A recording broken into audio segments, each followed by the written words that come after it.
Good day, it is Stephen Davids here, and in this video I will discuss in an oversimplified manner the basic stitches here of the Elna 7000.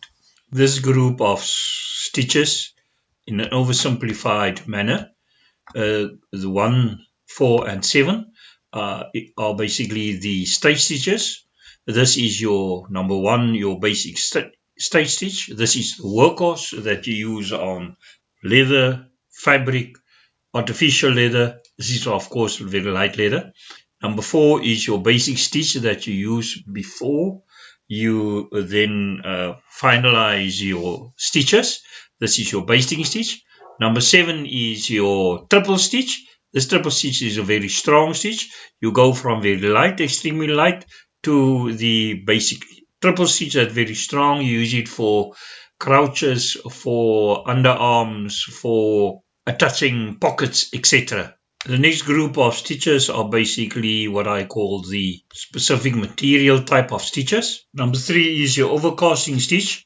You can of course also use the zigzag stitch for overcasting, but this you use more for overcasting where there is the possibility that the material can fray easily. So this is a little bit stronger, if I may put it like that, than the ordinary zigzag. Then above it, number 6 are then your stitches that you use for the especially netting and sheer material. You can see up and down so that it's quite strong. Number 9 is for the super stretch material, such as sportswear and any material that has a super stretch in it. This, for example, also you use for at the necks for shirts, etc. If you use an ordinary straight stitch, for example, at the neck that stretch, the article can break, the thread can break, or it's not possible really to stretch it out. And it's not really possible to put your neck through the whole of the garment. The next group of stitches presents also another way of looking at the stitches. These group of stitches are 5 that you can call basically variants of your basic zigzag stitch. Number 2 is your zigzag stitch. This you can use of course for embroidery, and it's depending on where and how you make the stitch length, but this is also another workhorse.